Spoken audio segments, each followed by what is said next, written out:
Hello बच्चों, सब तो पहला सत श्री अकाल। ਅੱਜ ਬੱਚਿਓ ਜੋ ਆਪਾਂ ਗੱਲ ਕਰਨੀ ਹੈ ਲੈਕਚਰ ਦੇ ਵਿੱਚ ਉਹ ਆਪਾਂ ਗੱਲ ਕਰਨੀ ਹੈ ਨਿਕਟੀਕਰਨ ਦੀ, ਸੰਖਿਆਵਾਂ ਦੇ ਨਿਕਟੀਕਰਨ ਦੀ। ਸੰਖਿਆਵਾਂ ਦਾ ਨਿਕਟੀਕਰਨ ਬੱਚਿਓ ਕੀ ਹੁੰਦਾ ਹੈ? ਆਪਾਂ ਜਦੋਂ ਆਪਣੀ ਜ਼ਿੰਦਗੀ 'ਚ ਖਬਰਾਂ ਸੁਣਦੇ ਹਾਂ ਆਪਾਂ ਇਹ ਕਹਿੰਦੇ ਹਾਂ ਇੱਕ ਮੈਚ ਦੇਖਣ ਲਈ ਲਗਭਗ 5000 ਦਰਸ਼ਕ ਦੇਖਣ ਆਏ, ਹੈ ਨਾ। ਤਾਂ ਅਸਲ ਦੇ ਵਿੱਚ ਉਹ ਜਿਹੜੀ 5000 ਗਿਣਤੀ ਹੈ ਉਹ ਐਗਜ਼ੈਕਟ ਨਹੀਂ ਹੁੰਦੀ, ਉਹ ਇੱਕ ਆਈਡੀਆ ਦਾ ਹੁੰਦਾ ਹੈ। ਉਹ ਹੋ ਸਕਦਾ 4900 ਹੋਣ, 4800 ਹੋਣ ਜਾਂ 5300 ਹੋਣ, ਹੈ ਨਾ। ਜਾਂ ਆਪਾਂ ਕਹਿੰਦੇ ਹਾਂ ਵੀ ਲਗਭਗ ਆਪਣੇ ਕੋਲੇ ਇੱਕ ਖੇਤ ਦੇ ਵਿੱਚ ਇੱਕ ਕਿੱਲੇ ਦੇ ਵਿੱਚ 40 ਮਣ ਆਪਣੇ ਕੋਲੇ ਅਨਾਜ ਆ ਗਿਆ, ਤਾਂ ਉਹ ਲਗਭਗ ਹੁੰਦਾ, ਐਗਜ਼ੈਕਟ ਨਹੀਂ ਹੁੰਦਾ। ਉਹ 38 ਵੀ ਹੋ ਸਕਦਾ, ਉਹ 35 ਵੀ ਹੋ ਸਕਦਾ ਬੱਚਿਓ, 42 ਵੀ ਹੋ ਸਕਦਾ। ਕਿਉਂਕਿ ਜਦੋਂ ਬਹੁਤ ਜ਼ਿਆਦਾ ਮਾਤਰਾ ਹੋ ਜਾਂਦੀ ਹੈ ਤਾਂ ਆਪਾਂ ਕੀ ਕਰਦੇ ਹਾਂ, ਆਪਾਂ ਉਹਦੇ ਨੇੜੇ ਤੇੜੇ ਦੀ ਰਕਮ ਲੈ ਲੈਂਦੇ ਹਾਂ, ਲਗਭਗ ਬੋਲਦੇ ਹਾਂ, ਤਾਂ ਉਹਨੂੰ ਆਪਾਂ ਬੋਲਦੇ ਹੁੰਦੇ ਹਾਂ। ਤਾਂ ਅੱਜ ਆਪਾਂ ਉਸੇ ਤੇ ਗੱਲ ਕਰਨੀ ਹੈ ਨਿਕਟੀਕਰਨ ਦੀ, ਸੰਖਿਆਵਾਂ ਦਾ ਨਿਕਟੀਕਰਨ, ਰਾਉਂਡਡ ਆਫ।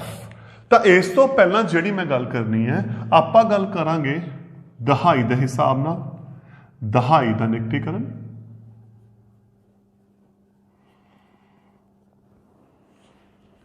ਰਾਉਂਡਡ of near tens. ਤਾਂ ਮੈਂ ਸਭ ਤੋਂ ਪਹਿਲਾਂ ਆਪਾਂ ਇਹਦੀ ਗੱਲ ਕਰਦੇ ਹਾਂ, ਕਿਉਂਕਿ ਕੁਐਸਚਨ ਤਾਂ ਬਾਅਦ ਸਮਝ ਆਓ ਪਹਿਲਾਂ ਹੁੰਦਾ ਕੀ ਹੈ ਤੇ ਕਿਵੇਂ ਕਰਨਾ ਹੈ। ਆਪਾਂ ਬੱਚੇ ਉਸ ਦੀ ਗੱਲ ਕਰਨੀ ਹੈ। ਆਪਾਂ ਕੁਝ ਉਦਾਹਰਨਾਂ ਲੈ ਕੇ ਚੱਲਦੇ ਹਾਂ। ਮੈਂ ਇੱਕ ਸੰਖਿਆ ਰੇਖਾ ਬਣਾ ਰਿਹਾ, 1 2 3 4 5 6 7 8 9 10। ਇਸੇ ਤਰੀਕੇ ਨਾਲ 20 30 40 50 60 70 80 90 100। ਤਾਂ ਦਹਾਈ ਦੇ ਹਿਸਾਬ ਨਾਲ ਟੈਂਸ ਦੇ ਅਕੋਰਡਿੰਗ ਬੱਚਿਓ ਜੋ ਨਿਕਟੀਕਰਨ ਹੁੰਦਾ ਕੀ ਹੁੰਦਾ ਹੈ, ਆਪਣੇ ਕੋਲੇ 5 ਜਾਂ 5 ਤੋਂ ਵੱਡੀ ਕੋਈ ਸੰਖਿਆ ਆ ਗਈ। ਦੇਖੋ 2 ਬਿਲਕੁਲ ਵਿਚਕਾਰ ਦੀ ਗੱਲ ਕਰ ਰਹੇ ਹਾਂ, ਇਹਨਾਂ ਦੋਹਾਂ ਦੇ ਵਿਚਕਾਰ ਬਿਲਕੁਲ 5 ਆ ਗਿਆ। 10 ਤੇ 20 ਦੇ ਬਿਲਕੁਲ ਵਿਚਕਾਰ ਬੱਚਿਓ ਕਿੰਨਾ ਆ ਗਿਆ? 15 ਆ ਗਿਆ। 20 ਤੇ 30 ਦੇ ਬਿਲਕੁਲ ਵਿਚਕਾਰ ਬੱਚਿਓ ਕਿੰਨਾ ਆ ਗਿਆ? 25 ਆ ਗਿਆ। 30 ਤੇ 40 ਦੇ ਬਿਲਕੁਲ ਵਿਚਕਾਰ ਬੱਚਿਓ ਕਿੰਨਾ ਆ ਗਿਆ? 35 ਆ ਗਿਆ। ਤਾਂ ਬਿਲਕੁਲ ਵਿਚਕਾਰ ਵਾਲੀ ਸੰਖਿਆ, ਵਿਚਕਾਰਲੀ ਸੰਖਿਆ ਜਾਂ ਉਸ ਤੋਂ ਇੱਧਰਲੀ 6 7 8 9, ਠੀਕ। ਇੱਕ ਹੋ ਗਈ ਖੱਬੇ ਪਾਸੇ, ਖੱਬੇ ਪਾਸੇ 5 ਤੋਂ ਛੋਟੀ 4 3 2 1। ਤਾਂ ਇੱਥੇ ਕਲੀਅਰ ਹੈ ਆਪਣੇ ਕੋਲ ਬੱਚਿਓ 0 ਆ ਗਿਆ। ਸੇਮ 15 ਜਾਂ 15 ਤੋਂ ਵੱਡੀ ਜਾਂ 11 12 13 ਤੇ 14। ਤਾਂ ਆਪਣੇ ਕੋਲੇ 2 ਹਿੱਸੇ ਹੋ ਗਏ। ਕੀ ਹੋ ਗਏ? ਵਿਚਕਾਰਲੀ ਜਾਂ ਇਸ ਤੋਂ ਵੱਡੀ ਸੰਖਿਆ। ਇੱਕ ਹਿੱਸਾ ਆਪਾਂ ਇਹ ਕਰਤਾ ਬੱਚਿਓ, ਇੱਕ ਕਰਤਾ ਵਿਚਕਾਰਲੀ ਤੋਂ ਛੋਟਾ, ਵਿਚਕਾਰਲੀ ਤੋਂ ਛੋਟੀ ਸੰਖਿਆ। ਤਾਂ ਪਰ 2 ਹਿੱਸੇ ਕਿੱਥੇ ਹੈ? ਤਾਂ ਫਿਰ ਕੀ ਹੁੰਦਾ ਇਹਦਾ ਮਤਲਬ, ਜਦੋਂ ਸੰਖਿਆ ਬਿਲਕੁਲ ਵਿਚਕਾਰਲੀ ਹੋਵੇ ਜਾਂ ਉਸ ਤੋਂ ਵੱਧ ਹੋਵੇ ਤਾਂ ਉਹ ਕਿੱਧਰਲੇ ਪਾਸੇ ਜਾਂਦੀ ਹੈ ਬੱਚਿਓ? ਰਾਉਂਡ ਆਫ ਹੋ ਕੇ ਸੱਜੇ ਪਾਸੇ 10 ਕਰਨੀ, ਦੂਜੀ ਕਿੱਧਰ ਜਾਊਗੀ ਬੱਚਿਓ? 0 ਕਰਨੀ। ਜਿਵੇਂ ਅਗਰ ਸੰਖਿਆ ਆ ਗਈ 15 16 17 18 19, ਤਾਂ ਵਿਚਕਾਰਲੀ ਹੋ ਗਈ 15 ਜਾਂ ਇਸ ਤੋਂ ਵੱਡੀ 15 16 17 18 ਜਾਂ 19। ਤਾਂ ਜਿਹੜਾ ਇਹਨਾਂ ਦਾ ਰਾਉਂਡ ਆਫ ਹੁੰਦਾ, ਇਹਨਾਂ ਦਾ ਨਿਕਟੀਕਰਨ ਹੁੰਦਾ, ਉਹ ਅਗਲੀ ਸੰਖਿਆ ਹੁੰਦੀ ਹੈ ਦਹਾਈ ਵਾਲੀ। ਕਿੰਨੀ ਹੋ ਗਈ? 20। ਜਿਹੜੀ ਛੋਟੀਆਂ ਹੋਣਗੀਆਂ ਬੱਚਿਓ 11 12 13 ਤੇ 14। ਇਹਨਾਂ ਦਾ ਜਿਹੜਾ ਨਿਕਟੀਕਰਨ ਹੁੰਦਾ ਉਹਨਾਂ ਦੀ ਖੱਬੇ ਪਾਸੇ ਵਾਲੀ ਸੰਖਿਆ ਹੁੰਦੀ ਹੈ 10। ਇਹ ਆਪਣਾ ਤਰੀਕਾ ਹੁੰਦਾ ਹੈ ਦਹਾਈ ਦਾ ਨਿਕਟੀਕਰਨ, ਦਹਾਈ ਦੀ ਰਾਉਂਡ ਆਫ ਨੀਅਰ 10। ਕਿਵੇਂ? ਹੁਣ ਉਦਾਹਰਨ ਦੇਖੋ ਧਿਆਨ ਨਾਲ, ਮੈਂ ਕੁਝ ਕੁਐਸਚਨ ਮਿਕਸ ਕਰ ਰਿਹਾ ਬੱਚਿਓ। 43 ਆ ਗਿਆ, 28 ਆ ਗਿਆ, 162 ਆ ਗਿਆ, 249 ਆ ਗਿਆ। ਬੱਚਿਓ ਮੈਂ 4 ਉਦਾਹਰਨਾਂ ਦੀ ਗੱਲ ਕਰ ਰਿਹਾ। ਤਾਂ ਬਿਲਕੁਲ ਕੀ ਦੇਖਣਾ? ਵਿਚਕਾਰਲਾ। ਵਿਚਕਾਰ ਦਾ ਮਤਲਬ 5 5 15 25 35 45 55 65 75 85 95 105। ਇੱਥੇ ਦੇਖੋ ਹੁਣ ਅਗਰ ਇਹ ਸੰਖਿਆ ਦੋ ਹਿੱਸੇ ਹੁੰਦੇ ਆ, या 5 ਜਾਂ 5 ਤੋਂ ਵੱਡੀ ਅਖੀਰਲਾ ਅੰਕ ਜਾਂ 5 ਤੋਂ ਛੋਟੀ। ਤਾਂ ਜਿਹੜਾ ਇਹ ਅੰਕ ਹੈ ਬੱਚਿਓ ਇਹ 5 ਤੋਂ ਕੀ ਹੈ ਛੋਟਾ ਹੈ। ਠੀਕ, ਇਹ ਜਿਹੜਾ ਅੰਕ ਹੈ 5 ਤੋਂ ਕੀ ਹੈ ਵੱਡਾ ਹੈ। ਇਹ ਜਿਹੜਾ ਅੰਕ ਹੈ ਬੱਚਿਓ 5 ਤੋਂ ਛੋਟਾ ਹੈ। ਇਹ ਜਿਹੜਾ ਅੰਕ ਹੈ 5 ਤੋਂ ਵੱਡਾ ਹੈ। ਠੀਕ ਹੋ ਗਈ ਮੇਰੀ ਗੱਲ। ਹੁਣ ਪਹਿਲੀ ਗੱਲ ਆ ਗਈ ਅਖੀਰਲਾ ਅੰਕ, ਇਹਨੂੰ ਮੈਂ ਕੰਪਲੀਟ ਕਰ ਰਿਹਾ।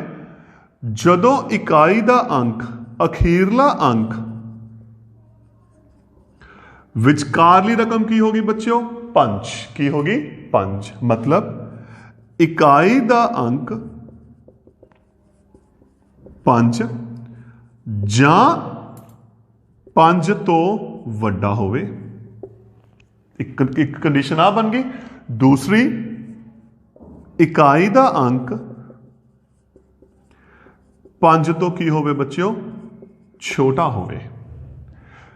ਤਾਂ ਅਗਰ 5 ਤੋਂ ਵੱਡਾ ਹੈ ਅਗਲੀ ਦਹਾਈ, ਤਾਂ ਜਿਹੜੀ ਇਹਦੀ ਅਗਲੀ ਦਹਾਈ ਹੋਣੀ ਹੈ ਉਹ ਇਹਦਾ ਆਨਸਰ ਹੋਣਾ। ਅਗਰ 5 ਤੋਂ ਛੋਟਾ ਹੋਊਗਾ ਤਾਂ ਜਿਹੜੀ ਇਸ ਤੋਂ ਪਹਿਲਾਂ ਵਾਲੀ ਦਹਾਈ ਹੋਣੀ ਹੈ ਪਿਛਲੀ ਦਹਾਈ ਜਿਸ ਨੂੰ ਆਪਾਂ ਬੋਲਦੇ ਹਾਂ ਤਾਂ ਉਹਦਾ ਉਹ ਹੋਣਾ। ਹੁਣ 43 ਕਿਹਦੇ ਵਿੱਚ ਆ ਰਿਹਾ ਬੱਚਿਓ ਆਪਣੇ ਕੋਲੇ 40 ਤੇ 50 ਦੇ ਵਿੱਚ। ਪਹਿਲਾਂ ਇਹ ਦੇਖੋ 40 ਤੋਂ 50 ਦੇ ਵਿੱਚ ਆ ਰਿਹਾ ਨਾ 43। ਹੁਣ ਇਹ ਕੀ ਹੈ 5 ਤੋਂ ਛੋਟਾ ਹੈ ਤਾਂ ਆਨਸਰ ਕੀ ਆਊਗਾ 40। ਤਾਂ ਇਹਦਾ ਮਤਲਬ 43 ਦਾ ਬੱਚਿਓ ਨਿਕਟੀਕਰਨ ਕਰਕੇ ਕੀ ਆ ਗਿਆ 40। 28 ਦੇਖੋ ਬੱਚਿਓ 28 ਕਿਸ ਦੇ ਵਿੱਚ ਹੈ 20 ਤੋਂ 30 ਦੇ। 28 ਕਿਸ ਦੇ ਵਿੱਚ ਆ ਗਿਆ ਬੱਚਿਓ 20 ਤੋਂ 30 ਦੇ। ਪਰ ਜਿਹੜਾ ਅਖੀਰਲਾ ਅੰਕ ਹੈ 5 ਤੋਂ ਕੀ ਹੈ ਵੱਡਾ, ਤਾਂ ਬੱਚਿਓ ਆਪਣਾ ਆਨਸਰ ਕੀ ਆ ਗਿਆ ਇੱਥੇ 30 ਆ ਗਿਆ। ਮੈਂ 162 ਦੀ ਗੱਲ ਕਰਦਾ। 162 ਬੱਚਿਓ ਕਿਹਦੇ ਵਿਚਕਾਰ ਆ ਗਿਆ 160 ਤੇ 170 ਦੇ। ਹੁਣ ਇਹ ਇਹਦੇ ਵਿਚਕਾਰ ਤੋਂ ਜਮਾ ਛੋਟਾ ਹੈ ਤਾਂ ਇਹਦਾ ਮਤਲਬ ਕੀ ਆਨਸਰ ਆਊਗਾ ਬੱਚਿਓ ਆਪਣਾ 160। 249 ਬੱਚਿਓ ਕਿਸ ਵਿਚਕਾਰ ਹੈ 240 ਤੋਂ 250 ਦੇ ਵਿਚਕਾਰ। ਇਹ 5 ਤੋਂ ਵੱਡਾ ਆ ਗਿਆ ਤਾਂ ਬੱਚਿਓ ਇਹ ਆਪਣਾ ਕੀ ਆ ਗਿਆ ਆਨਸਰ 250। ਹੁਣ ਇਹਨੂੰ ਮੈਂ ਥੋੜਾ ਜਿਹਾ ਹੋਰ ਉਦਾਹਰਨ ਲੈ ਕੇ ਸਮਝਾਉਣਾ, ਕਲੀਅਰ ਕਰਦਾ ਇਹ ਕਨਸੈਪਟ ਕੀ ਹੈ। ਦਹਾਈ ਦੇ ਹਿਸਾਬ ਨਾਲ ਆਪਾਂ ਇਹਨਾਂ ਦਾ ਨਿਕਟੀਕਰਨ ਕਿਵੇਂ ਕਰਾਂਗੇ। ਇੱਕ ਉਦਾਹਰਨ ਦੇਖੋ ਬੱਚਿਓ ਮੈਂ ਹੋਰ ਲੈ ਰਿਹਾ 345। ਤੁਸੀਂ ਹੁਣ ਸਭ ਤੋਂ ਪਹਿਲਾਂ ਆਪਾਂ ਕਰਨਾ ਕੀ ਹੈ ਇਹ ਸੰਖਿਆ ਕਿਸ ਦੇ ਵਿਚਕਾਰ ਹੈ ਕਿਹੜੀ ਦਹਾਈ ਦੇ ਵਿਚਕਾਰ ਹੈ। ਇਹ ਹੈਗੀ ਹੈ 340 ਅਤੇ 350 ਦੇ ਵਿਚਕਾਰ ਹੈ ਨਾ। 340 ਤੇ 350 ਦੇ ਵਿਚਕਾਰ ਅਖੀਰਲਾ ਇਕਾਈ ਦਾ ਅੰਕ 5 ਜਾਂ 5 ਤੋਂ ਵੱਡਾ ਹੈ ਤਾਂ ਇਹਦਾ ਮਤਲਬ ਇਹ 5 ਹੈ। ਤੇ ਜੇ ਇਹ 5 ਜਾਂ 5 ਤੋਂ ਵੱਡਾ ਹੈ ਤਾਂ ਆਪਣਾ ਆਨਸਰ ਅਗਲੀ ਦਹਾਈ ਆਣਾ 350। ਜੇ ਇਹ 5 ਤੋਂ ਛੋਟਾ ਆਂਦਾ, 5 ਤੋਂ ਛੋਟੇ ਕਿਹੜੇ ਨੇ 1 2 3 ਜਾਂ 4 ਆਂਦੇ ਤਾਂ ਇਹਦਾ ਆਨਸਰ ਕੀ ਆਂਦਾ 340। ਤਾਂ ਹੁਣ ਇਹਦਾ ਬੱਚਿਓ ਆਨਸਰ ਕੀ ਹੋ ਗਿਆ 350। ਹੋਰ ਦੇਖਦੇ ਹਾਂ ਬੱਚਿਓ ਆਪਾਂ। ਮੈਂ ਲਿਖ ਰਿਹਾ 563। 563 ਕਿਸ ਦੇ ਵਿਚਕਾਰ ਹੈ ਕਿਹੜੀ ਦਹਾਈ ਦੇ ਵਿਚਕਾਰ ਹੈ 560 ਤੇ 570 ਹੈ ਨਾ। ਹੁਣ ਇਹ ਦੇਖੋ ਬੱਚਿਓ ਇਹ ਕੀ ਹੈ 5 ਤੋਂ ਛੋਟਾ। ਤਾਂ ਜੇ 5 ਤੋਂ ਛੋਟਾ ਹੈ ਆਪਣਾ ਆਨਸਰ ਬੱਚਿਓ ਕੀ ਆ ਗਿਆ 560। ਤਾਂ ਇਹਦਾ ਮਤਲਬ ਆਪਾਂ ਸਿਰਫ ਇਕਾਈ ਦਾ ਅੰਕ ਦੇਖਣਾ ਹੈ। ਅਗਰ ਇਕਾਈ ਦਾ ਅੰਕ 5 ਜਾਂ 5 ਤੋਂ ਵੱਡਾ ਹੋਵੇ ਤਾਂ 5 ਜਾਂ 5 ਤੋਂ ਵੱਡੇ ਬੱਚਿਓ ਕਿਹੜੇ ਹੋ ਗਏ 5 6 7 8 ਤੇ 9 ਤਾਂ ਉਹਦਾ ਆਨਸਰ ਆਊਗੀ ਬੱਚਿਓ ਅਗਲੀ ਦਹਾਈ। ਜੇ 5 ਤੋਂ ਛੋਟਾ ਹੈ ਤਾਂ ਉਹਦਾ ਆਨਸਰ ਕੀ ਆ ਗਿਆ ਬੱਚਿਓ ਪਿਛਲੀ ਦਹਾਈ। ਇਹ ਹੁੰਦਾ ਹੈ ਆਪਣਾ ਦਹਾਈ ਦਾ ਨਿਕਟੀਕਰਨ ਰਾਉਂਡਡ ਆਫ ਨੀਅਰ ਟੈਂਸ। ਹੁਣ ਅਗਲੀ ਜਿਹੜੀ ਆਪਾਂ ਗੱਲ ਕਰਨੀ ਹੈ ਬੱਚਿਓ ਅਗਲੀ ਆਪਾਂ ਗੱਲ ਕਰਾਂਗੇ 100 ਦੇ ਹਿਸਾਬ ਨਾਲ, ਸੈਂਕੜਿਆਂ ਦੇ ਹਿਸਾਬ ਨਾਲ ਸੈਂਕੜਿਆਂ ਦਾ ਨਿਕਟੀਕਰਨ ਰਾਉਂਡਡ ਆਫ ਨੀਅਰ ਹੰਡਰਡਸ। ਸੈਂਕੜੇ ਦੇ ਨਿਕਟੀਕਰਨ ਰਾਉਂਡਡ ਆਫ ਨੀਅਰ ਹੰਡਰਡਸ ਤਾਂ ਬੱਚਿਓ ਆਪਾਂ ਇਸ ਦੀ ਹੁਣ ਗੱਲ ਕਰਨੀ ਹੈ। ਆਪਾਂ ਕੁਝ ਉਦਾਹਰਨਾਂ ਲੈ ਕੇ ਇਹਨੂੰ ਕੀ ਕਰਦੇ ਹਾਂ, ਹੱਲ ਕਰਦੇ ਹਾਂ। ਤਾਂ ਹੁਣ ਬੱਚਿਓ ਆਪਾਂ ਜਿਹੜੀ ਗੱਲ ਕਰਨੀ ਹੈ ਆਪਾਂ ਉਹਨੂੰ ਸੈਂਕੜੇ ਦੇ ਹਿਸਾਬ ਨਾਲ ਕਰਨੀ ਹੈ। ਜਿਵੇਂ ਆਪਾਂ ਦਹਾਈ 'ਚ ਕਿਹਾ ਸੀ ਇਕਾਈ ਦਾ ਅੰਕ, ਤਾਂ ਬੱਚਿਓ ਸੈਂਕੜੇ 'ਚ ਆਪਾਂ ਗੱਲ ਕਰਾਂਗੇ ਦਹਾਈ ਦੀ। ਕਿਵੇਂ? ਛੋਟੀ ਜਿਹੀ ਉਦਾਹਰਨ ਮੈਂ ਲੈ ਰਿਹਾ।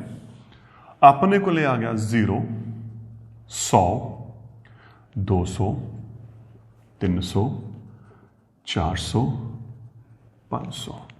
ਇਹਨਾਂ ਦੇ ਵਿਚਕਾਰ 50, 150, 250, 350, 450। ਤਾਂ ਬੱਚਿਓ ਇਹ ਵੀ ਉੱਥੇ ਦੇਖੋ ਸੀ 0, 5, 10, 15। ਇੱਥੇ ਕੀ ਹੈ 0, 50, 100। ਤਾਂ ਅਗਰ ਰਕਮ ਵਿਚਕਾਰਲੀ ਜਾਂ ਇਸ ਤੋਂ ਵੱਡੀ ਹੈ, ਮਤਲਬ ਇੱਥੇ ਹੈ ਬੱਚਿਓ ਇਸ ਦਿਸ਼ਾ 'ਚ, ਤਾਂ ਆਪਣਾ ਆਨਸਰ ਇਹ ਹੋਣਾ। ਅਗਰ ਇਹ ਤੋਂ ਘੱਟ ਹੈ, ਛੋਟੀ ਹੈ, ਤਾਂ ਆਪਣਾ ਆਨਸਰ ਇਹ ਹੋਣਾ। ਤਾਂ ਇਹਦਾ ਮਤਲਬ ਕੀ ਹੈ ਬੱਚਿਓ, ਜੇਕਰ ਦਹਾਈ ਦਾ ਅੰਕ, ਦੇਖੋ ਦਹਾਈ ਦੀ ਕੀਤੀ ਇਕਾਈ ਦਾ, ਇੱਕ ਅੰਕ ਘਟਾ ਰਿਹਾ। ਸੈਂਕੜੇ ਦੀ ਗੱਲ ਕੀਤੀ ਦਹਾਈ ਦਾ, ਦਹਾਈ ਦਾ ਅੰਕ 5 ਜਾਂ 5 ਤੋਂ ਵੱਡਾ ਹੈ। ਦਹਾਈ ਦਾ ਅੰਕ 5 ਜਾਂ 5 ਤੋਂ ਵੱਡਾ ਹੈ। ਕਿਹੜੇ ਕਿਹੜੇ ਹੋ ਗਏ? 5, 6, 7, 8, 9। ਤਾਂ ਬੱਚਿਓ ਫਿਰ ਕੀ ਲੈ ਕੇ ਚੱਲਾਂਗੇ? ਤਾਂ ਜਿਹੜਾ ਅਗਲਾ ਸੈਂਕੜਾ ਉਸਦਾ ਹੁੰਦਾ ਉਹ ਆਪਣਾ ਬੱਚਿਓ ਕੀ ਹੋਣਾ? ਆਨਸਰ ਹੋਣਾ। ਤੇ ਜੇ ਦਹਾਈ ਦਾ ਅੰਕ ਬੱਚਿਓ 5 ਤੋਂ ਕੀ ਆ ਜੇ? ਛੋਟਾ ਆ ਜੇ। 5 ਤੋਂ ਛੋਟਾ ਹੈ, 1, 2, 3 ਜਾਂ 4, ਤਾਂ ਜਿਹੜਾ ਬੱਚਿਓ ਆਪਣਾ ਆਨਸਰ ਆਊਗਾ ਉਹ ਕੀ ਆਊਗਾ? ਪਿਛਲਾ ਸੈਂਕੜਾ ਆਪਣਾ ਕੀ ਆਣਾ? ਆਨਸਰ ਆਣਾ। ਹੁਣ ਆਪਾਂ ਉਦਾਹਰਨ ਲੈਣੇ ਆ ਸਮਝਣ ਦੇ ਲਈ। ਆਪਾਂ ਇੱਕ ਸੰਖਿਆ ਲੈ ਲਈ ਬੱਚਿਓ 265। ਠੀਕ, ਹੁਣ ਆਪਾਂ ਪਹਿਲਾਂ ਇਹ ਦੇਖਣਾ ਹੈ, ਕਿਉਂਕਿ ਆਪਾਂ ਸੈਂਕੜੇ ਦੀ ਗੱਲ ਕਰਨੀ ਹੈ। ਕਿਹੜੇ ਕਿਹੜੇ ਸੈਂਕੜੇ ਦੇ ਵਿੱਚ ਇਹ ਹੈਗੀ ਆ 200 ਤੋਂ 300 ਦੇ ਵਿਚਕਾਰ, ਹੈ ਨਾ। 200 ਤੋਂ 300 ਦੇ ਵਿਚਕਾਰ ਆਪਾਂ ਸੈਂਕੜੇ ਦੇ ਹਿਸਾਬ ਨਾਲ ਕਰਨਾ। ਇਹਦਾ ਦਹਾਈ ਦਾ ਅੰਕ ਆ ਰਿਹਾ ਬੱਚਿਓ, ਇਕਾਈ ਦੇ ਅੰਕ ਤੋਂ ਕੋਈ ਮਤਲਬ ਨਹੀਂ ਹੈਗਾ, ਆਪਾਂ ਦਹਾਈ ਦੀ ਗੱਲ ਕਰਨੀ ਹੈ। ਦਹਾਈ ਦਾ ਅੰਕ 5 ਜਾਂ 5 ਤੋਂ ਵੱਡਾ ਹੈ। ਹੁਣ ਇਹ ਕੀ ਹੈ ਬੱਚਿਓ? ਆਪਣੇ ਕੋਲੇ 5 ਤੋਂ ਵੱਡਾ ਹੈ, ਤਾਂ ਆਪਣਾ ਕੀ ਆਨਸਰ ਆਊਗਾ? ਅਗਲਾ ਸੈਂਕੜਾ। ਤਾਂ ਇਹਦਾ ਨਿਕਟੀਕਰਨ ਕਿੰਨਾ ਆ ਗਿਆ? 365। ਤਾਂ 265 ਦਾ ਸੈਂਕੜੇ ਦੇ ਹਿਸਾਬ ਨਾਲ ਜਿਹੜਾ ਨਿਕਟੀਕਰਨ ਆ ਗਿਆ ਬੱਚਿਓ ਕਿੰਨਾ ਆ ਗਿਆ? 300 ਆ ਗਿਆ। ਇਹ ਸੀ ਬੱਚਿਓ ਆਪਣੀ ਪਹਿਲੀ ਉਦਾਹਰਨ। ਮੈਂ ਇੱਕ ਉਦਾਹਰਨ ਹੋਰ ਲੈ ਕੇ ਚੱਲ ਰਿਹਾ ਬੱਚਿਓ। 742 ਦਾ ਸੈਂਕੜੇ ਦੇ ਹਿਸਾਬ ਨਾਲ ਨਿਕਟੀਕਰਨ ਕਰੋ। ਤਾਂ ਸਭ ਤੋਂ ਪਹਿਲਾਂ ਬੱਚਿਓ ਇਹ ਦੇਖੋ ਇਹ ਕਿਹਦੇ ਵਿਚਕਾਰ ਹੈ? 700 ਤੇ 800 ਦੇ ਵਿਚਕਾਰ। 800 ਦੇ ਵਿਚਕਾਰ ਹੈਗਾ ਨਾ। ਹੁਣ ਇਹਦਾ ਦਹਾਈ ਦਾ ਅੰਕ ਬੱਚਿਓ ਕਿਹੜਾ ਹੋ ਗਿਆ? ਆ ਹੋ ਗਿਆ। ਇਹ ਕੀ ਹੈ? 5 ਜਾਂ 5 ਤੋਂ ਵੱਡਾ ਹੈ ਜਾਂ 5 ਤੋਂ ਛੋਟਾ ਹੈ? ਇਹ ਬੱਚਿਓ ਹੈਗਾ 5 ਤੋਂ ਛੋਟਾ। ਤਾਂ ਜੇਕਰ ਇਹ 5 ਤੋਂ ਛੋਟਾ ਹੈ ਤਾਂ ਇਹਦਾ ਆਨਸਰ ਕੀ ਆਊਗਾ? ਪਿਛਲਾ ਸੈਂਕੜਾ। ਤਾਂ ਇਹਦਾ ਮਤਲਬ 742 ਦਾ ਸੈਂਕੜੇ ਦੇ ਹਿਸਾਬ ਨਾਲ ਜਿਹੜਾ ਨਿਕਟੀਕਰਨ ਹੈ ਉਹ ਕਿੰਨਾ ਬੱਚਿਓ? 700। ਠੀਕ, ਹੁਣ ਇੱਕ ਉਦਾਹਰਨ ਆਪਾਂ ਹੋਰ ਲੈ ਰਹੇ ਹਾਂ ਤਾਂ ਕਿ ਕੁਐਸਚਨ ਨੂੰ ਮੈਂ ਹੋਰ ਕਲੀਅਰ ਕਰਾਂ ਬੱਚਿਓ। ਆਪਾਂ ਉਦਾਹਰਨ ਲੈ ਰਹੀ 1250। ਤਾਂ 1250 ਪਹਿਲਾਂ ਇਹ ਦੇਖੋ ਕਿਹੜੇ ਸੈਂਕੜੇ ਦੇ ਵਿੱਚ ਹੈ ਬੱਚਿਓ? 1200 ਅਤੇ 1300 ਦੇ ਵਿਚਕਾਰ। ਅਤੇ 1300 ਦੇ ਵਿਚਕਾਰ। ਹੁਣ ਆਪਣੇ ਕੋਲੇ ਆ ਗਿਆ ਇਹਦਾ ਦਹਾਈ ਦਾ ਅੰਕ ਆ ਗਿਆ ਨਾ। ਦਹਾਈ ਦਾ ਅੰਕ ਕੀ ਚਾਹੀਦਾ? 5 ਜਾਂ 5 ਤੋਂ ਵੱਡਾ। ਇਹ 5 ਆ ਗਿਆ। ਤਾਂ ਜੇ ਦਹਾਈ ਦਾ ਅੰਕ 5 ਜਾਂ 5 ਤੋਂ ਵੱਡਾ ਹੋਵੇ ਤਾਂ ਜਿਹੜਾ ਬੱਚਿਓ ਆਨਸਰ ਆਉਂਦਾ ਹੈ ਅਗਲਾ ਸੈਂਕੜਾ ਆਉਂਦਾ 1300। ਤਾਂ ਆਪਾਂ ਸਿਰਫ ਇਸੇ ਤੇ ਗੱਲ ਕਰਨੀ ਹੈ ਕਿ ਆਪਾਂ ਸਿਰਫ ਦਹਾਈ ਤੇ ਦੇਖੋ। ਜਦੋਂ ਆਪਾਂ ਦਹਾਈ ਦੀ ਗੱਲ ਕੀਤੀ ਆਪਾਂ ਇਕਾਈ ਦਾ ਅੰਕ ਦੇਖਿਆ, ਤੇ ਜਦੋਂ ਆਪਾਂ ਸੈਂਕੜੇ ਦੀ ਗੱਲ ਕਰ ਰਹੇ ਹਾਂ ਬੱਚਿਓ ਆਪਾਂ ਦਹਾਈ ਦਾ ਦੇਖਾਂਗੇ। ਇਸੇ ਤਰੀਕੇ ਨਾਲ ਜਦੋਂ ਆਪਾਂ ਹਜ਼ਾਰ ਦੀ ਗੱਲ ਕਰਾਂਗੇ ਤਾਂ ਉਦੋਂ ਆਪਾਂ ਕਿਹਨੂੰ ਦੇਖਾਂਗੇ ਬੱਚਿਓ? ਆਪਾਂ ਸੈਂਕੜੇ ਨੂੰ। ਆਪਾਂ ਇੱਕ ਅੰਕ ਘੱਟ ਦੇਖਦੇ ਹੁੰਦੇ ਆ ਹਮੇਸ਼ਾ। ਅਗਰ ਦਹਾਈ ਦਾ, ਮੈਂ ਬਾਰ-ਬਾਰ ਰਿਪੀਟ ਕਰ ਰਿਹਾ ਬੱਚਿਓ ਇਸੇ ਗੱਲ ਨੂੰ, ਤਾਂ ਹੀ ਜਦੋਂ ਦਹਾਈ ਦਾ ਆ ਗਿਆ ਬੱਚਿਓ ਆਪਾਂ ਕੀ ਕਰਨਾ ਉਸ ਟਾਈਮ? ਇਕਾਈ ਦਾ ਦੇਖਣਾ। ਜਦੋਂ ਆਪਾਂ ਸੈਂਕੜੇ ਦੀ ਗੱਲ ਕਰਨੀ ਹੈ ਉਦੋਂ ਆਪਾਂ ਦਹਾਈ ਦਾ ਦੇਖਣਾ।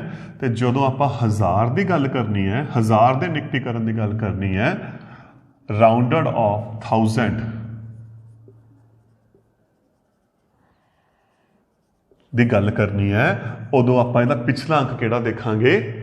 ਸੈਂਕੜੇ ਦਾ। ਮਤਲਬ ਜੇ ਸੈਂਕੜੇ ਵਾਲਾ ਅੰਕ 5 या 5 तो वड्डा है, तो जिहड़ा आंसर आऊगा बच्चों वो आऊगा अगला 1000 जिहड़ा भी इसका है, जिवें आपां इदों पहला सैकड़े ते गल कीती है। जे सैकड़े वाला अंक 5 तो बच्चों छोटा है तो इहदा आना है बच्चों पिछला 1000। आपां उदाहरण लेके चलते हैं। पहली उदाहरण मैं लिख रहा 2465 है ना। तो सब तो पहला बच्चों आपां ये देखते हैं किस किस विचकार है, किहड़ा 1000 के विचकार है। यह है 2000 तो 3000 के विचकार है ना। हुण इहदा सैकड़े वाला अंक बच्चों की हो गया 4, जिहड़ा सैकड़े वाला अंक है वह की है 5 तो छोटा, 5 तो छोटा। तो जे 5 तो छोटा है बच्चों तो पिछला 1000, इहदा आंसर कितना आ गया 2000 है ना। आप उदाहरण होर ले रहे हैं 7568। हुण ये बच्चों किहड़े-किहड़े सैकड़े दे विच 1000 दे विच है, यह है 7000 तो 8000 दे विच, 8000 दे विच। इहदा सैकड़े वाला अंक किहड़ा हो गया बच्चों 5, 5 या 5 तो वड्डा। जे 5 या 5 तो वड्डा बच्चों तो आंसर की आऊगा अगला 1000। तो यह सी दोस्तों बच्चों अपने निकटीकरण की गल दहाई के हिसाब नाल, सैकड़े के हिसाब नाल ते 1000 के हिसाब नाल। अज आपां जो अपनिया लाइफ दे विच क्रियावां जोड़ घटा की गल करते हैं, उन्हां दी आपां उन्हां दी गल करनी है कि जोड़ घटा करना है तो निकटीकरण के हिसाब नाल किवें करना है। आपां कुछ उदाहरण लैके चलते हैं। आम नियमां दी वरतों करते हुए अंदाजा लगाओ, आम नियमां दी वरतों करते हुए अंदाजा लगाओ। तो बच्चों इत्थे किते भी नहीं लिखा होया कि आपां निकटीकरण किस हिसाब नाल करना है, दहाई के हिसाब नाल करना है, सैकड़े के हिसाब नाल करना है, 1000 के हिसाब नाल करना है। तो बच्चों इहदा कोई स्पैशल रूल नहीं हैगा कि आपां किस हिसाब नाल करना है। मैं 2-3 उदाहरणों नूं पैरलल लैके चलदा ताकि थोड़ा जा क्लीयर हो जाए कि जो अपना आइडिया है आपां कित्थे जे पहुंच सकते हैं तो कित्थे जे क्वेश्चन नूं आपां कर सकते हैं। बच्चों मैं उरे आ देखो 3 उदाहरण थोड़े सामने लैके चल रहे हैं तो थोड़ा जा जल्दी क्लीयर करने दे लई कि इहनूं करना किवें है। मैं 3 उदाहरण देखो बच्चों थोड़े सामने लिखियां ने। हुण इत्थे आपां इहनूं दहाई के हिसाब नाल भी कर सकते हैं बच्चों, आपां इहनूं सैकड़े के हिसाब नाल भी कर सकते हैं। तो ये अपनी मर्जी है, आपां चैक करते हैं दोहां के हिसाब नाल, क्योंकि ਜਦੋਂ ਆਪਾਂ ਅੰਦਾਜ਼ਾ ਲਗਾਉਂਦੇ ਆ ਨਾ ਤਾਂ ਆਪਾਂ ਨੂੰ ਇਹ ਹੁੰਦਾ ਆਪਾਂ ਸੌਖੇ ਹਿਸਾਬ ਨਾਲ ਕਰੀਏ। ਇੱਕ ਤਾਂ ਹੋਵੇ ਜਿਹੜਾ ਆਨਸਰ ਹੈ ਉਹ ਇਹਦੇ ਨੇੜੇ ਤੇੜੇ ਪਹੁੰਚ ਜੇ, ਆਨਸਰ ਦੇ ਵਿੱਚ ਜ਼ਿਆਦਾ ਗੈਪ ਨਾ ਪਵੇ, ਦੂਰ ਨਾ ਆਨਸਰ ਜ਼ਿਆਦਾ ਫਰਕ ਨਾ ਪਵੇ। ਇੱਕ ਇਹ ਹੁੰਦਾ ਕਿ ਆਪਾਂ ਇਹਨੂੰ ਸੌਖਾ ਕਰੀਏ। ਰੂਲ ਇਹਦਾ ਕੋਈ ਨਹੀਂ, ਸਿਰਫ ਇੱਕ ਆਈਡੀਆ ਹੈ। ਮੈਂ ਤੁਹਾਨੂੰ ਦੋਨੋਂ ਤਰੀਕਿਆਂ ਕਰਕੇ ਦਿਖਾਣਾ। ਸਪੋਜ਼ ਬੱਚਿਓ ਮੈਂ ਇਹਨੂੰ ਆਪਾਂ ਦਹਾਈ ਦੇ ਹਿਸਾਬ ਨਾਲ ਕਰਦੇ ਹਾਂ ਨਿਕਟੀਕਰਨ, ਤਾਂ ਦਹਾਈ ਦੇ ਹਿਸਾਬ ਨਾਲ ਆਪਾਂ ਅਖੀਰਲਾ ਅੰਕ ਦੇਖਦੇ ਹੁੰਦੇ ਆ, ਹੈ ਨਾ। ਅਖੀਰਲਾ ਅੰਕ ਦੇਖਦੇ ਆ ਨਾ, ਇਹ ਪਹਿਲਾਂ ਹੀ ਦਹਾਈ ਦੇ ਵਿੱਚ ਪਿਆ 730, ਉਰੇ 8 ਆ ਗਿਆ, ਇਹ 5 ਤੋਂ ਵੱਡੀ ਹੈ ਤਾਂ ਅਗਲੀ ਦਿਖਾਈ ਇਹਦੀ ਕੀ ਹੋਗੀ 1000 ਹੋਣੀ ਹੈ। ਤਾਂ ਇਹਦਾ ਮਤਲਬ ਇਹ 1000 ਹੋ ਗਈ। ਤਾਂ ਜਦੋਂ ਬੱਚੇ ਇਹਨੂੰ ਆਪਾਂ ਜੋੜਿਆ, ਜੋੜ ਕੇ ਕਿੰਨਾ ਆ ਗਿਆ 1730। ਤੇ ਅਗਰ ਆਪਾਂ ਇਹਨੂੰ ਸੈਂਕੜੇ ਦੇ ਹਿਸਾਬ ਨਾਲ ਕਰਨਾ ਹੈ ਬੱਚਿਓ, ਸੈਂਕੜੇ ਦੇ ਹਿਸਾਬ ਨਾਲ, ਹੁਣ 730 ਹੈ, 700 ਦੀ ਕਿਹਦੇ ਵਿਚਕਾਰ ਆ ਗਿਆ 700 ਤੇ 800 ਤੇ, ਇਹ ਅੱਧੀ ਤੋਂ ਪਹਿਲਾਂ ਆ ਗਈ ਤਾਂ 730 ਬੱਚਿਓ ਕੀ ਬਣ ਗਿਆ 700। ਇਹ 998 ਕਿਹਦੇ ਵਿਚਕਾਰ ਆ ਗਿਆ 900 ਤੇ 1000 ਦੇ, ਇਹ ਇੱਧਰ ਆ ਗਿਆ ਤਾਂ ਇਹ ਆ ਗਿਆ 1000। ਤਾਂ ਆਨਸਰ ਕਿੰਨਾ ਆ ਗਿਆ ਜੋੜ ਕੇ 1700। ਤਾਂ ਤੁਸੀਂ ਖੁਦ ਦੇਖੋ ਕਿਉਂਕਿ ਇੱਥੇ ਆਨਸਰ 1730 ਆ ਰਿਹਾ, ਇੱਥੇ 1700 ਆ ਰਿਹਾ ਤੇ ਜਦੋਂ ਇਹਨੂੰ ਆਪਾਂ ਐਕਚੁਅਲ ਜੋੜ ਕੇ ਦੇਖਦੇ ਹਾਂ, ਅਗਰ ਇਹਨੂੰ ਆਪਾਂ ਬੱਚਿਓ ਐਕਚੁਅਲ ਜੋੜ ਕੇ ਦੇਖੀਏ ਤਾਂ ਕੀ ਆ ਰਿਹਾ ਹੈ 8 9 ਤੇ 3 12, 1 8 ਤੇ 9 17, 1728। नो डाउट आंसर आ नेड़े आ रहा है, लेकिन बच्चिओ ਆਪਾਂ ਨਾਲ ਇਹ ਵੀ ਲੈਣਾ ਜਦੋਂ ਆਪਾਂ ਅੰਦਾਜ਼ਾ ਲਗਾਉਂਦੇ ਆ ਸੌਖਾ ਕਰਦੇ ਹੁੰਦੇ ਆ, ਹੈ ਨਾ। ਤਾਂ ਇਹਦਾ ਮਤਲਬ ਜੇ ਆਪਾਂ ਇਹਨੂੰ ਸੈਂਕੜੇ ਦੇ ਹਿਸਾਬ ਨਾਲ ਕਰਾਂਗੇ ਤਾਂ ਜੋੜ ਆਪਣਾ ਨਜ਼ਦੀਕ ਆ ਜਾਊਗਾ। ਤਾਂ ਇੱਥੇ ਬੱਚਿਓ ਫਿਰ ਕੀ ਇੱਕ ਰੂਲ ਛੋਟਾ ਜਿਹਾ ਹੈ, ਇੱਕ ਤਰੀਕਾ ਹੈ, ਜਿਹੜੀਆਂ ਦੋ ਸੰਖਿਆਵਾਂ ਆਪਾਂ ਨੂੰ ਦਿੱਤੀਆਂ ਹੋਈਆਂ ਇਹਨਾਂ ਦੋਹਾਂ ਦੇ ਵਿੱਚੋਂ ਜਿਹੜੀ ਛੋਟੀ ਸੰਖਿਆ ਆ ਰਹੀ 5290, ਇੱਥੇ ਬੱਚਿਓ ਛੋਟੀ ਸੰਖਿਆ ਕਿਹੜੀ ਆ ਗਈ 2888। ਤਾਂ ਇਹਦੀ ਜਿਹੜੀ ਵੱਡੀ ਕੀਮਤ ਹੈ, ਵੱਡੀ ਇਹਦੀ ਸਥਾਨਕ ਕੀਮਤ ਹੈ, ਛੋਟੀ ਸੰਖਿਆ ਦੀ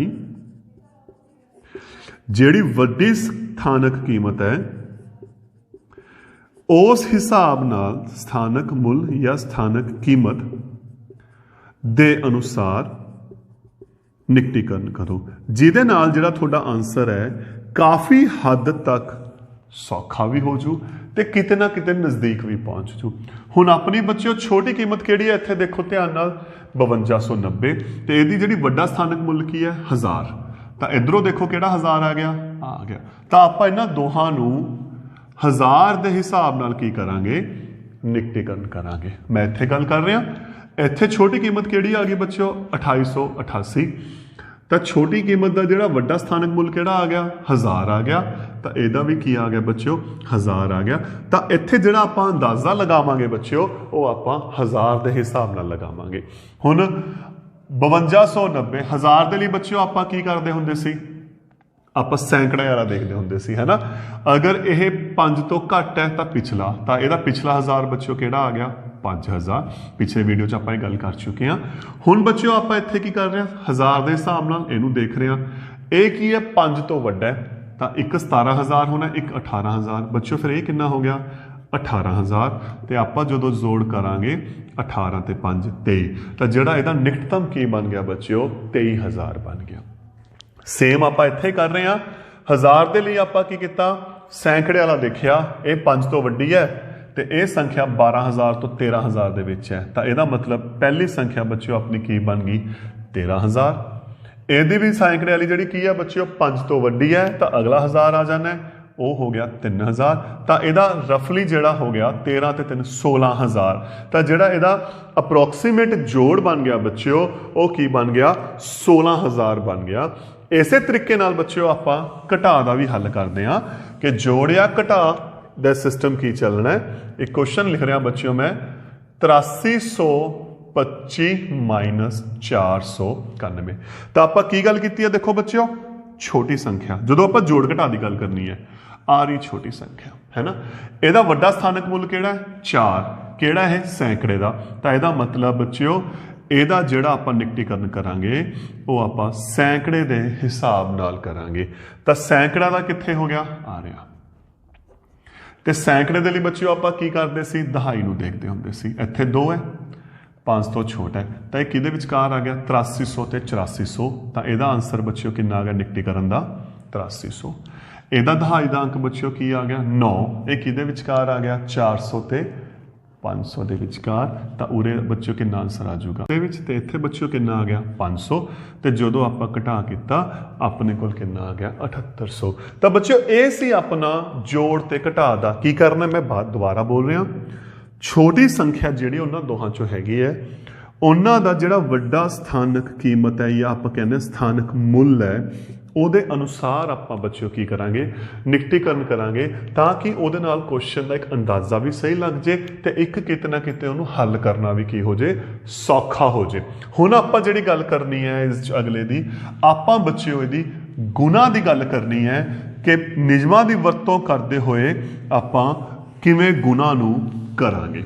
ਤਾਂ ਬੱਚਿਓ ਆਪਣਾ ਅਗਲਾ ਜੋ ਕੁਐਸਚਨ ਹੈ ਉਹ ਕੀ ਹੈ, ਆਮ ਨਿਯਮਾਂ ਦੀ ਵਰਤੋਂ ਕਰਦੇ ਹੋਏ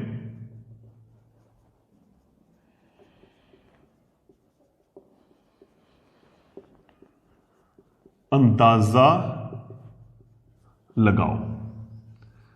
ਤਾਂ ਬੱਚਿਓ ਆਪਾਂ ਇੱਕ ਦੋ ਉਦਾਹਰਨਾਂ ਤੇ ਗੱਲ ਕਰ ਰਹੇ ਹਾਂ।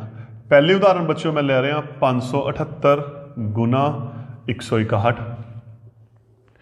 ਦੂਜੀ ਉਦਾਹਰਨ ਬੱਚਿਓ ਮੈਂ ਇੱਕ ਲੈ ਰਿਹਾ 9250 ਗੁਣਾ 29। ਤਾਂ ਬੱਚਿਓ ਫਿਰ ਇੱਥੇ ਕੀ ਕਰੀਏ, ਹੁਣ ਆਪਾਂ ਇਹਨੂੰ ਆਪਾਂ ਕਿਵੇਂ ਹੱਲ ਕਰੀਏ। ਦੇਖੋ ਜੋੜ ਘਟਾ ਦੇ ਵਿੱਚ ਆਪਾਂ ਕੀ ਗੱਲ ਕੀਤੀ ਸੀ, ਜਿਹੜੀ ਛੋਟੀ ਸੰਖਿਆ ਹੈ ਛੋਟੀ ਸੰਖਿਆ ਦੀ ਜਿਹੜਾ ਵੱਡਾ ਸਥਾਨਕ ਮੁੱਲ ਹੈ ਆਪਾਂ ਉਹਦੇ ਹਿਸਾਬ ਨਾਲ ਹੱਲ ਕਰਨਾ ਹੈ। ਲੇਕਿਨ ਗੁਣਾ ਦੇ ਵਿੱਚ ਆਪਣਾ ਸਿਸਟਮ ਹੋਰ ਚੱਲਦਾ ਹੈ। ਗੁਣਾ ਦੇ ਵਿੱਚ ਕੀ ਹੈ ਬੱਚਿਓ, ਹਰੇਕ ਸੰਖਿਆ ਦੇ ਵੱਡੇ ਸਥਾਨਕ ਮੁੱਲ ਦੇ ਹਿਸਾਬ ਨਾਲ ਆਪਾਂ ਕੀ ਕਰਨਾ ਹੈ ਨਿਕਟੀਕਰਨ ਕਰਨਾ ਹੈ। ਹਰੇਕ ਸੰਖਿਆ ਦਾ ਜੋ ਵੱਡਾ ਹੈ, ਦੇਖੋ ਆਪਣੇ ਕੋਲੇ ਦੋ ਸੰਖਿਆਵਾਂ ਨੇ 578, ਦੂਜੀ ਹੈਗੀ ਹੈ ਬੱਚਿਓ ਆਪਣੇ ਕੋਲੇ 161 ਤੇ ਇਹਨਾਂ ਦਾ ਵੱਡਾ ਸਥਾਨਕ ਮੁੱਲ ਕਿਹੜਾ ਹੈ ਸੈਂਕੜੇ।